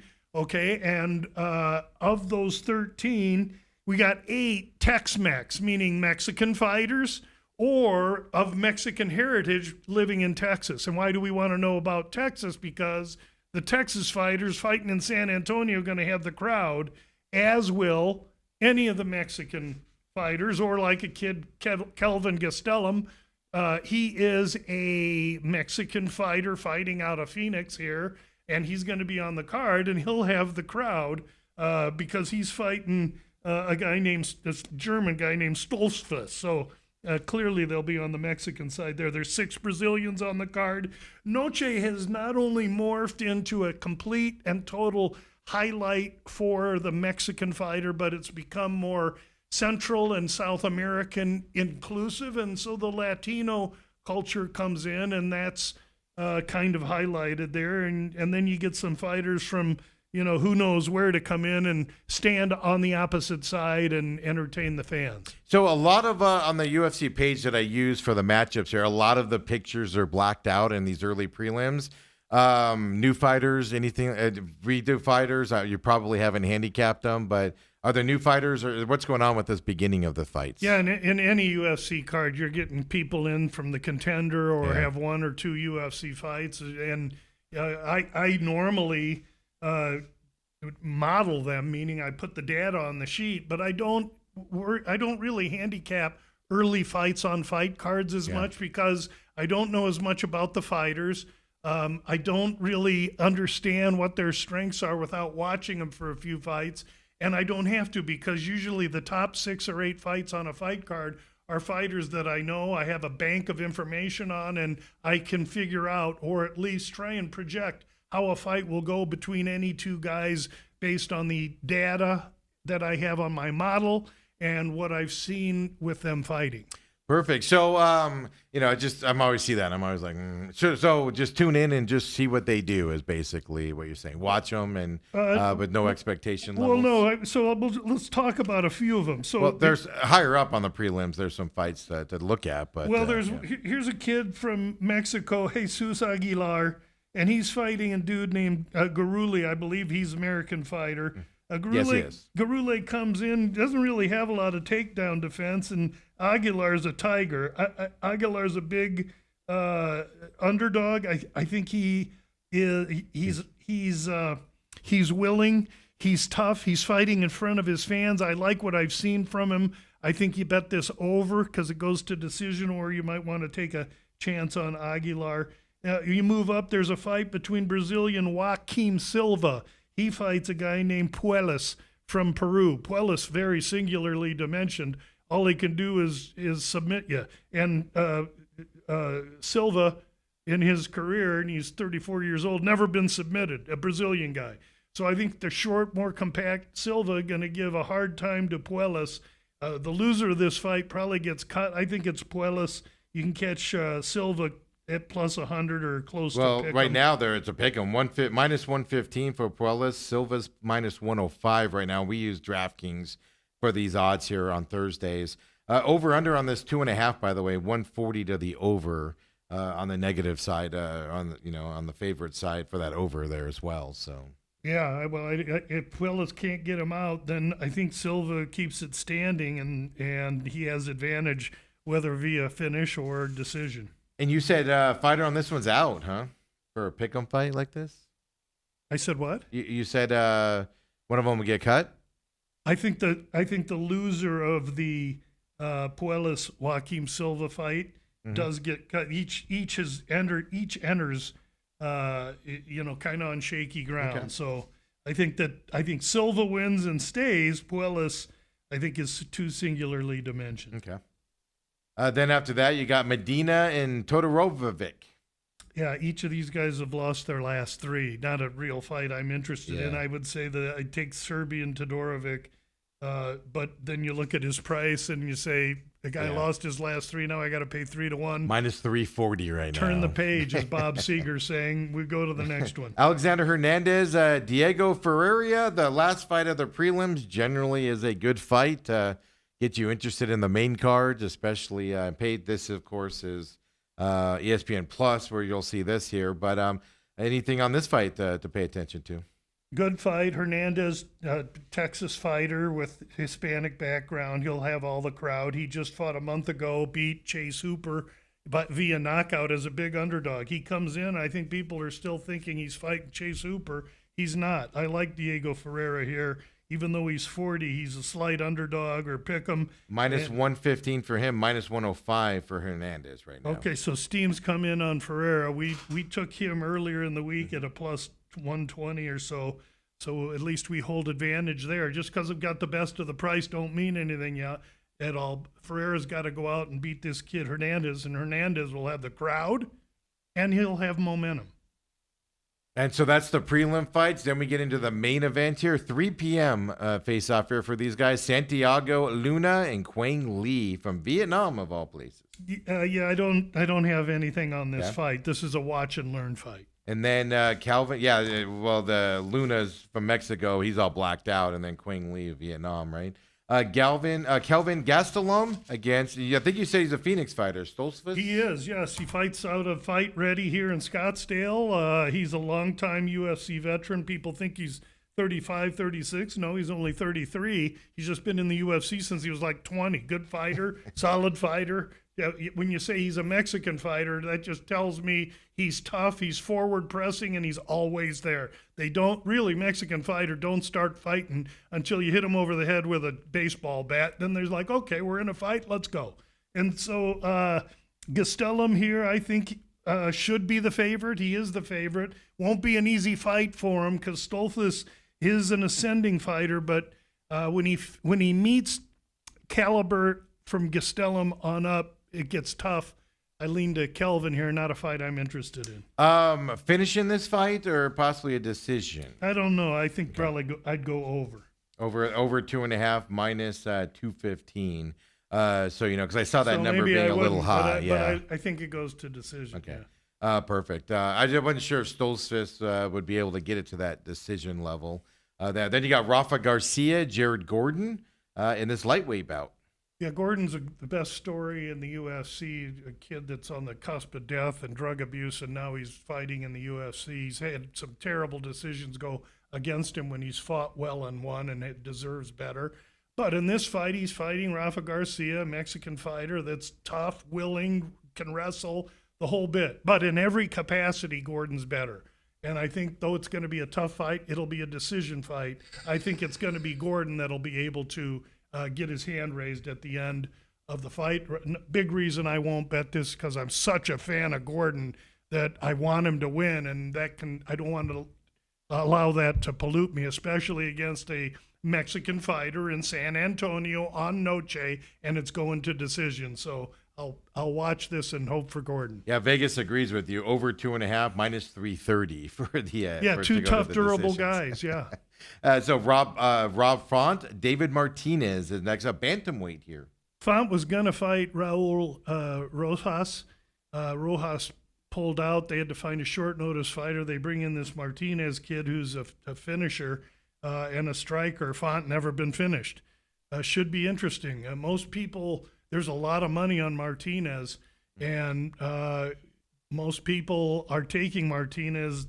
For me, when I see Font, despite the fact he's 38 fighting a 27-year-old, he's never been KO'd, and he went from what, minus 170. What's his price now? For Font? Yeah, Minus 130. minus 130. Boy, that's an attractive price on Font.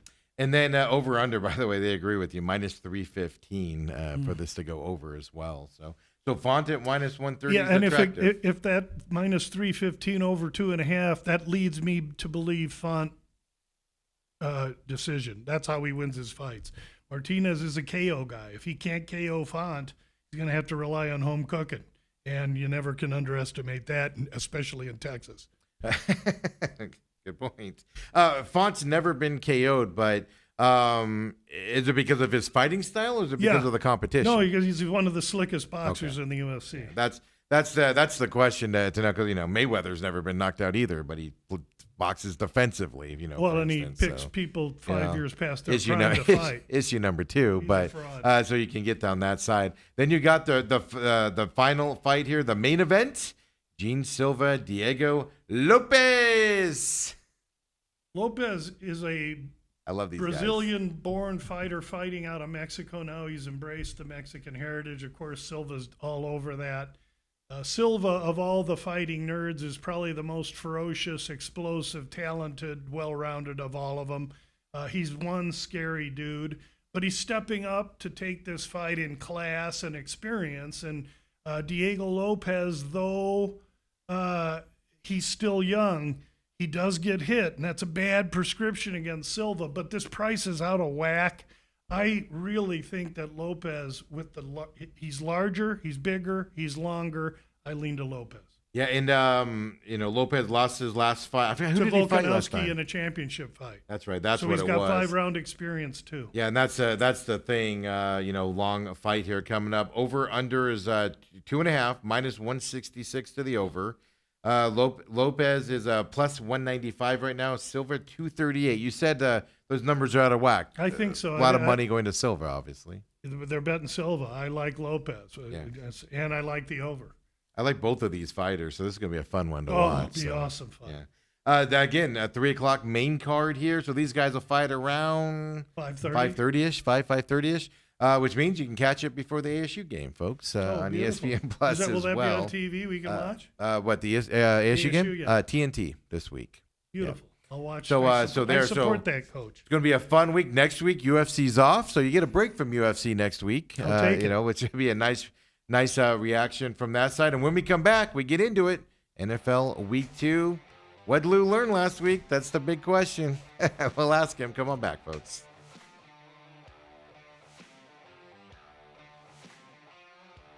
And we're back here. Main event with Uncle Lou on Thursdays. Appreciate you joining us, whether it's live on Robat TV, on demand at Robat TV, free podcasting systems as well, and then, of course, now on YouTube as well. We put the whole shows up there for you. For those of us that want to see it on demand there, we appreciate you however you find us out there. And, of course, with Lou, we just got done with the UFC. NFL coming up this weekend. Remind me, Thursday Night Football. If I remember correctly, you don't really handicap them that much, or am I just making stuff up? No, it really takes a compelling reason for me to bet a Thursday night NFL game. If the numbers fall right and there's a low total, will I tease something? Yeah, I might. But for the most part, it really has to be compelling for me to move that early in the week, this early in the season. I'm still of the opinion, the strong opinion, based on my 2-3 result last week, that I know nothing. My plan on allowing the public to make their move and me bet against it completely back. The public had a field day in week 1. Okay, no problem. Really, my scope for knowing nothing is 3 or 4 weeks. So I'm going to continue with the thought process last week into week 2 and 3 to an extent, and we'll see how that all goes. Last week, the release that I would have said was my official release, I did jumping jacks on it for 3 months, was New Orleans and 6.5. Boy, I wish I would have taken the 7, but there was never a 7, and I don't usually buy. So the opportunity didn't arise, but the handicap was pretty good, but we take an L, 0-1, turn the page, week 2. Yeah, I mean, a guy came down to that last catch, which would have tied it up in overtime, which probably meant you would have won. Would have won that bet if it went to overtime with the touchdown rules and stuff like that. If my aunt had whiskers, she'd be my uncle. I know. And if you had Seattle, you watched the same thing happen. How can you be upset with your choice of that team? It just didn't go your way. Yeah. The NFL is a tough business to beat. Yeah, and it's the reason I was asking about Thursday night is this is a big game tonight. Commanders, Packers, Thursday night, both coming off of wins, both looking good. Last weekend, Commanders playing Giants, not as good as a foe, from that perspective. So that's why I wanted to get your opinions on this. Going to this game tonight, with this big side. Well, on Thursdays, the big thing is who's on the road, because it's a short week. You got no time to prepare. And in this case, Washington's flying to Green Bay, and Green Bay ain't easy to get to. So there's some flight and distraction and everything. But it's week 2, so that's minimized to some kind of an extent. To me, I look ahead line. What's the look ahead line? Well, the look ahead line was what this line was a week ago when it came out on Tuesday. This Tuesday, week 3's lines came out next week. I have those recorded because I keep track of what the opening number is. And then after Sunday's games, I track that line break to see what the reaction or underreaction or overreaction might be. Green Bay was 2.5 and 48. Now at the Circa Sports, they're -3, -120. So you're probably gonna get 3.5. So if you're a Commanders fan, it's 3.5 at DraftKings. Okay, the public place, of course.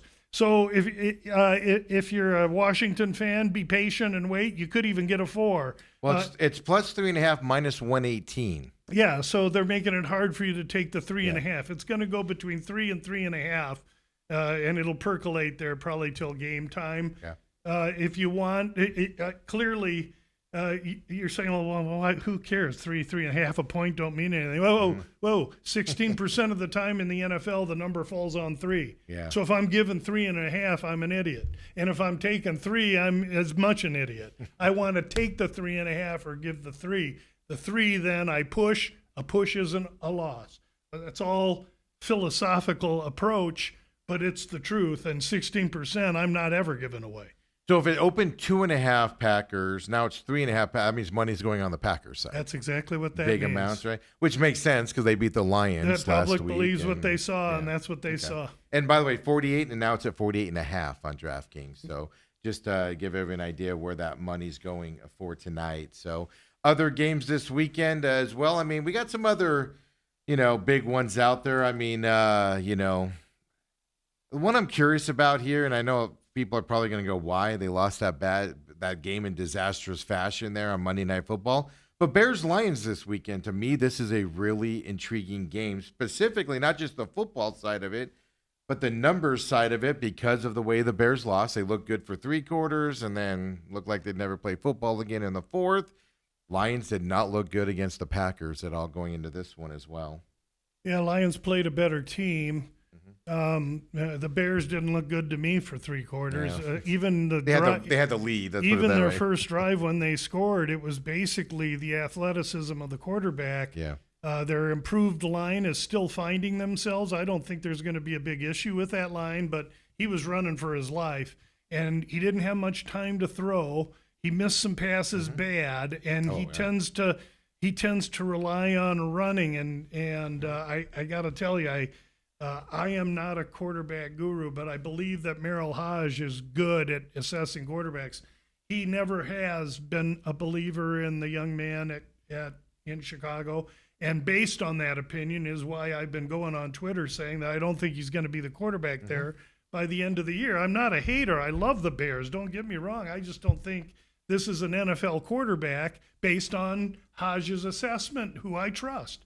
Just like if Torey Lovello came in here and said we're going to do XYZ with XYZ player, I'm going to give him the green light. He knows what he's doing. So there's my diatribe on that. That's the other reason I wanted to ask, because you are not high on Caleb. Well, by the way, you're not alone. I agree with you on that sentiment. Time will surely tell. Time will tell us, too. I just don't know what the Lions. I know it's week 1. They played a tough opinion, but they did not look. Jared Goff looked like Jared Goff of early in his career. In week 1, I get it. Right now, 2 new coordinators Yes. and a missing center and I expected the Lions against to a struggle. ferocious D. And I expect on the road, in a place where Green Bay fans are excited. -6 right now for the Lions. 46.5 is the total in this game. So I'm just kind of curious on the money on the numbers side for that game there. So 6-46 is what it is now. okay, yes, 46.5. I got 5.5, 46.5. Okay, so 5.5 and 49. So the totals dropped a little. Why? Okay. Because we saw that putrid effort on offense Monday by night. the Lions, and we saw the Bears kind of get constipated at the end too. that We makes don't sense. really know anything yet. After this week, I'll have 100% more information than I have already. So we're going to learn a lot after 2 weeks, even more after 3. I'm not in a hurry to be making big aggressive positions just yet. I'm nibbling and picking and choosing a little bit, and I'm learning. I need to do a better job of getting the future lines. I just forget about it, but Lou doesn't. Thank goodness. Miami Dolphins is a team I want to ask about. We have to have a Tua conversation with that team. He is a quarterback that's struggling there, the coach issues. Right now, they are 1.5-point favorites over the Patriots. After that Miami performance, what was their opening line on this? On 2.5. So The it's look-ahead line, you mean? Yeah, I'm sorry, the look-ahead line. So 2.5 Dolphins. So they've come back a point. Yes, So people are putting money on the Patriots. that's here correct. by big amounts, right? Well, I was just curious. Well, I mean, to get it down if you a point. look, you I can mean, see some ones out there too, Yeah. and I think the longer you wait, we'll have to wait and see. Yeah, because I mean, you just can't be high. Public or sharp, you cannot be high on the Miami Dolphins right now. Yeah, I think they're with their that's the quarterback release and I'll all make that. this week. That's my best bet, the Miami Dolphins. Why? Because this game is the whole season to them. After coming out and diarrheaing their diaper last week the way they looked on the road. That team is us against the world now behind closed doors. If they come out and let the Patriots, a team they can surely beat, a team they're more talented than, come in and beat them, their season is over. These are pro athletes. Fret not. Listen to Steve, the tsunami wave of public that's going to overreact to 1 week, or listen to me. And I'm 0 for 1 with the Saints last week, but I'm all about Miami. This is a paint job, Miami, in runaway fashion. That's why we have you on here, Lou, and that's why we have it's this just another talk. opinion, but it's a minority opinion. They're not. You're not going to hear this. You go to the water cooler with what I just said, they'll laugh you out. That's when you know you got a winner. Yeah, that's why I wanted to bring him up, because I was like, I bet you if this line's moved to the Miami way, you're going to be on it. All right. I love this game. All right, so release Miami Dolphins. I'm going to get a home team whose metal's being tested, whose coach is on the hot seat, who everybody hates at home. By the way, minus 1.5, you get plus numbers too, plus 100. I think that's a money line bet for me. Really? Well, they're minus 120, minus 118 right now. Yeah, from that side. So on that as well. So all right, perfect. Hometown team we always talk about. We'll save that for just a minute. Big matchup this week: Eagles Chiefs. Super Bowl rebound or whatever you want to phrase that type of stuff. Chiefs went down, of course, lost to the Chargers. Didn't look great. They have a wide receiver problem there in Chiefs land, meaning they're all injured right now. For them, Eagles look good in their first game coming up here. It's 1.5-point faves to the Eagles right now, over under 46.5 coming up on this Sunday. And by the way, Eagles, even on the money line, Chiefs the Eagles are 1.5? 1.5, yes. And a week ago it was Kansas City 1.5, so that's a 3-point move. Yeah, on the money line, Kansas City is plus 105. There's no way they weren't favorites in the opening line. They were 1.5. Yeah. And so a lot of thoughts here. And my thoughts are, I love the revenge for Kansas City, but I don't like their traveling back from Brazil to take on a team that's got an extra day of rest. I don't like the fact that Kansas City doesn't look complete yet.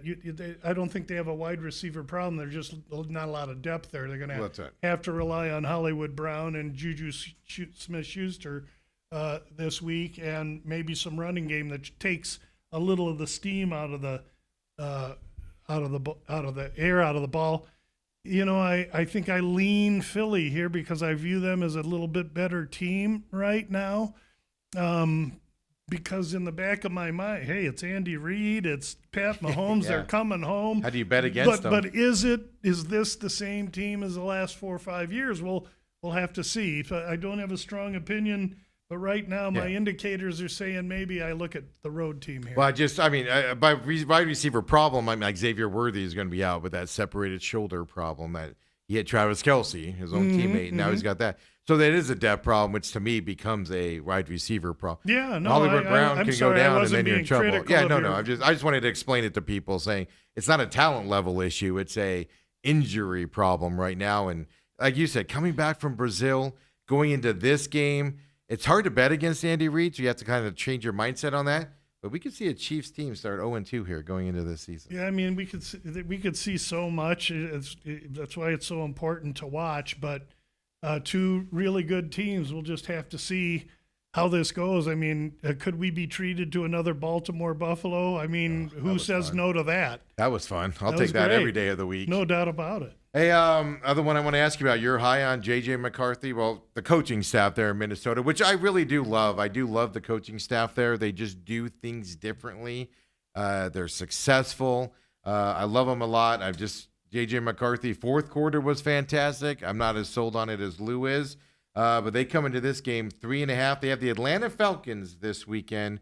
They come into a 3.5-point faves. Right now, 44.5 is the over-under. How has this line changed after everybody saw that fourth quarter? I'm willing to bet people have been funneling money on Minnesota after that fourth quarter comeback last week. Well, the look-ahead line was 4.5 and 46.5, and now I'm looking at a line of 3.5. So you're seeing a little money come in on the Falcons. I think that's mostly sharp action, and I think it's action that understands that Minnesota is off a Monday night football road trip now on a short week. Those are not great dynamics to have, even though this game's at night. So Monday Night Football Road, Minnesota, and a voracious Minnesota's got a top 3D, no question about it. And I'm sold on that coach, and because that coach is sold on that quarterback, so am I. And I'm not here to tell you he's MVP of the league in 1 week or two. I'm here to tell you that coach ain't going anywhere. That quarterback's handcuffed to him, and that team's going to realize success with those two guys running the show. And therefore, I'm bullish on Minnesota. Yes. Yes, absolutely. So, by the way, Falcons +3.5, -115. Does that mean it's going to go? They're pushing it towards 4. Does that mean they're pushing it towards 3? Yeah, they're making it hard for you to take that hook. So I think what they're saying there is we've got some Atlanta money and we want to slow it down. They're going to try and attract Minnesota more money Minnesota by making money? the number more attractive. Yeah. Okay. So We'll see how that works. Again, all right. These numbers moving right now represent 8% of the market. By Saturday, everybody's going to be betting. Hopefully, some will be betting USC, but mostly people will be betting college football. So they'll go Thursday night tonight, Friday college, Saturday college. So Saturday night, the board lights up, and it's from all these gamblers that have got their brains beat in, or they've won and they're investing into Sunday. That's when I really tune in because I get a good idea of what the public is doing Saturday night when I see the numbers on the board light up. Finally, local team Cardinals escape New Orleans with a 7-point lead last week. A victory. This weekend they got the Panthers, who did not look good last week at all. There's a bad history here between the Panthers and Cardinals, where the Cardinals struggle against them for some reason. Cardinals are 6.5-point favorites going into this game, over under 43.5, which to me seems low in this, Lou. Seems low. It opened 46.5, Okay. and it's been going down, and it doesn't seem low to me. Seems like it too high to me. Even 43 I don't is see too Arizona scoring a lot of points on Carolina. I don't know that Carolina can score. This looks like I'm not so sure. I think I have some questions at the quarterback position in Arizona. It's after 1 week. I don't want to create anything. This should be a week where they really roll, but at a key number of 7. Is the number 7 yet? It's 6.5 on DraftKings right now, but it's 6.5 -112. Yeah, so. I'm not gonna get sucked for that again. If it goes to 7, it's Carolina or pass for me. So if it gets to 7. If it gets to 7, and it's more than likely pass because Arizona burned me last week. I don't like to chase teams to or fro. Yeah. Again, I'm going to just take 2 or 3 shots this week, and we'll see what we can hit. Yeah, and that's the other side of it. I mean, Panthers only scored 10 points last week. Cardinals only scored the 20 points from that. So that is true. I didn't 43. I didn't factor in Carolina. How much they're going to be able to score. I mean, in this I think they game, could really struggle. Arizona puts up 23, 28. I mean, if it opened 46 and moved 43, people are on your side on that. Well, side if of you're it, betting totals early in the week, you're more than likely handicapping the game. From that perspective. All right, perfect. So Daniel Jones and the Colts, Lou. You on the Daniel Jones bandwagon yet? Yeah. As we wrap up here. Yeah, I am. I looks so think he's good. good. I think Indy's going to be better than people thought, and it might take Denver a few weeks to get everything rolled out. That should be a really good game, Yeah, Denver and Indy. I think Denver's taking a step back this year, going to miss the playoffs and stuff like that. It's mainly their schedule why I think that. And so I don't know on them at all, but man, that first game on Indy is an eye-opener. It's a team to pay attention to. I think so, and I think the line this week reflects it, and they're showing you Denver giving 3.5, and it's going to make you really like Indy. Well, And it's so 1.5 now. Huh? 1.5 now. Yeah, so they really like Indy. Oh, You know what that jeez. means. Go Denver. Denver 1.5, huh? Denver Yeah, just wait and minus let it get 1.5? to pick. So it's Denver -1.5, -115. So, yeah. 1.5, 2. At that point, it's money line parlay. Yeah. You wouldn't tease it, but there's tricks. All right. Yeah, that's a lot of money. And yeah, who would have thought? Overreaction here early in the season is here and true, right? As we're looking at it going into this NFL season. I try to limit myself from overreaction. I try and pick up what the overreaction is from the NFL Network and the TV shows and partially from here. And the biggest one I heard on this show today was the Miami one, which reinforces my position that Miami on the money line will be what I hang my hat on. I'm 0-1 going into week 2. That'll be it. Miami's not as bad as they looked last week, but We'll see. they're not going to be much better. If they can stop their turnovers, they'll be better by itself. But If they win 2-1, I'm in. exactly right.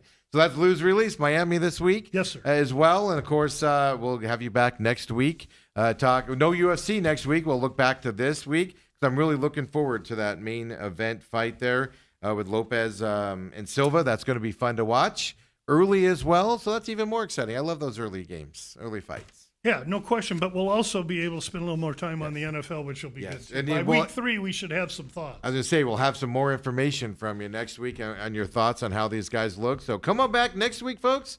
For Lou, of course, tomorrow we'll be back 8 to 10 a.m. McCollum on Business coming up at 11.